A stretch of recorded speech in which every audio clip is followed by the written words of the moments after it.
Hi guys, and welcome back to the channel. It's Jared here from Paranormal Now, and today we've got a few things to go through. We kind of did the Now News segment on Sunday with the Connect story as kind of an impromptu thing, and it's kind of gone down really well. We've had some really good feedback off people from it, on and offline, and people kind of really enjoyed that format of just having sort of one of us talk about something that's ongoing. So we're going to keep using this now as a way of sort of connecting with you guys when maybe it's a little bit of a case, or maybe a picture, or maybe a small incident, or maybe something going on, you know, in the mainstream media with regards to the paranormal, or going on in the world with regards to the paranormal. So this will be our little show where we can kind of comment on things and share some insight. There's going to be a bit of channel news coming at the end of this video, but I thought today I wanted to share a very strange story that's happened to me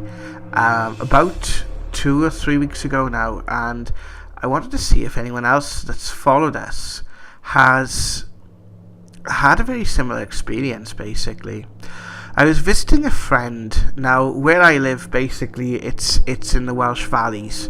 So essentially, there's kind of mountains surrounding. If you think of like lots of streets, sort of separated by mountains, and the Welsh valleys are the Rhondda Valley, where I am from, is basically situated between Cardiff and Swansea, being the two main cities in Wales. The Bwlch road. Now, it's kind of a Welsh word. It's not the hardest Welsh word to pronounce, but the Bwlch road, which is opposite my house, and you're seeing it on screen now, is basically a two-way road. There's one junction, essentially, and you either go over to a town called Bwlch, or by going straight on across this road, or you turn right and you basically go over the junction and you head for Swansea. Any of you guys that watched our Now Investigations 10, when we did the sessions at the mountain, we literally parked right next to that junction.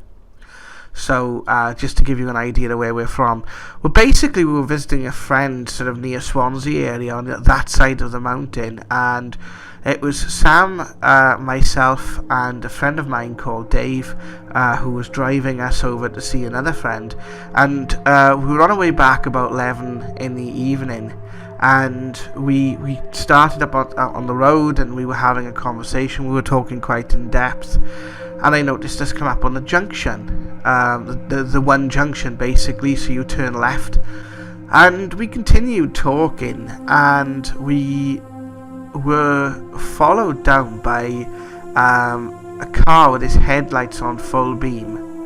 And as we were talking, Dave kind of turned around to me and said, "Hang on, Jar, I've got to concentrate a second. This guy is right up my ass and I need to pull over. We'll do so after we reach Tommy's Bend." Now, Tommy's Bend is a very treacherous bend on this particular road. The next thing we know, we're driving and we're coming up on the junction again, and there's absolutely no way in which this possibly could happen.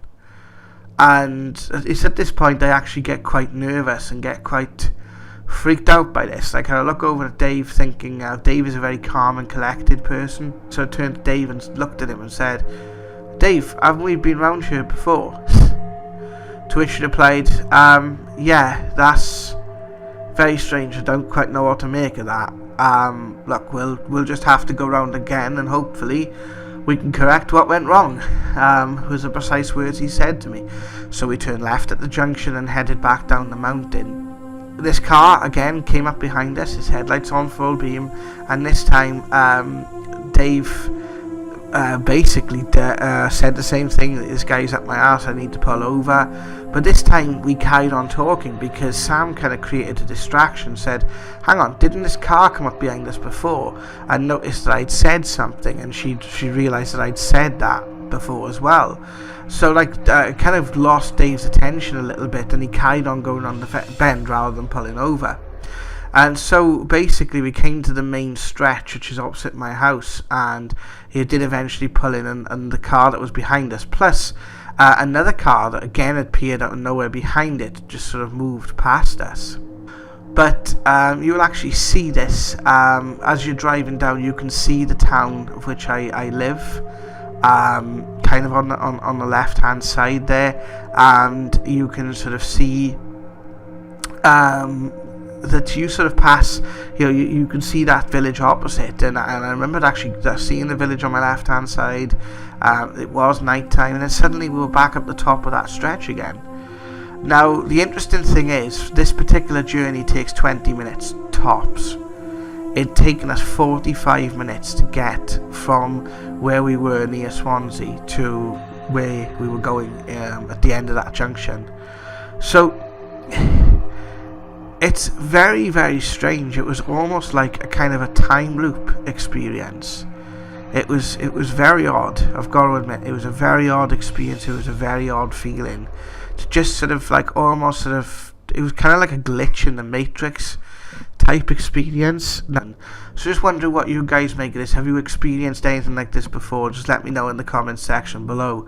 A couple of quick channel updates then. We were hoping to put a Now debate out this week. We've tried twice now to film it. Basically an update on the Council of 12 stuff that we've had, and twice it's basically not gone the way we planned. So what we're possibly looking at doing, it's unconfirmed, it was looking highly likely, is that we will be doing a live stream like the old days. So basically we'll be Now Investigations 11, and we'll be doing that this Saturday starting about 8:30 on the YouTube on this Paranormal Now channel. We're also going to be looking at submissions and things in the sort of mainstream. We're still going to continue with Awakening Now. We're still going to continue with Richard's still going to continue with the Now talks, and obviously still continue putting the evidence out there. We want to kind of keep the sort of spiritual side of the channel going as well. We know it's not as sort of popular as a lot of the sort of Council of 12 stuff, but really, if you guys fancy, an inspirational, uplifting story, go and check out the 2 episodes of Awakening Now that are on there. We've got a brilliant one that I'm hoping to get out this week, and what we're hoping to do is to do these updates, because literally these videos don't take a lot of time, and we can sort of give you guys news updates, show you bits of footage that maybe we couldn't put into a full Now Investigations video, and perhaps get your feedback as to more ongoing up-to-date research, whether it's something we are doing directly or something that's happening in the world of which we are looking at, maybe correlates to what we are investigating. And so I hope to see you guys Saturday. There will be an announcement before the end of the week on the channel. Keep an eye on our Facebook page as well, facebook.com/Paranormal Now. And if you do want to submit any content, so if you've got any strange ghost pictures or videos of UFOs or anything paranormal at all, even if it's just a story, and perhaps you'd like a little bit of insight into what's happened, then please do visit the website, which is www.paranormalnowinvestigations.com. And by the time this video goes out, there will be a section there which says submit content, and basically by doing that, you clicking on that tab, you'll be able to submit pictures, videos, or at least links to pictures and videos. Pictures, it's better to submit them through Facebook, because it's easier, and with the compression rates and stuff, and obviously videos, it is easier to submit through YouTube. Obviously full credit would be given to whoever shared the information with us, and if you have any links and things like that with us, then if they want to share, then please do feel free. That's it for today, guys. Let me know what you think this kind of news, sort of Now news format of video. We've got a nice video that we've got coming up now, hopefully tomorrow, if I can get it done in time, and that will be a insight into the Pentagon stuff that's come out, the Pentagon UFO program that was basically broke by the New York Times late last year, and the subsequent predictions we had from the Council of 12 regarding it, which may now have come true. So, and the next Now Investigations episode, I think we're going to do a case that we've done involving a haunted forest that did involve some really, really creepy stuff, because we have been looking at doing some more Council of 12 stuff, but because of the way the messages have been coming through. We will talk about this in more depth at a later time. It's difficult to sort of get stuff through until you can kind of get the full idea of what messages relate to what, because they don't all come through at once. So thank you guys for joining, thank you guys for subscribing. Remember, if you like this video, give it a thumbs up, give it a share with your friends. Anyone who's experienced something like this, please let me know, and I'll see you soon for another video. Take care.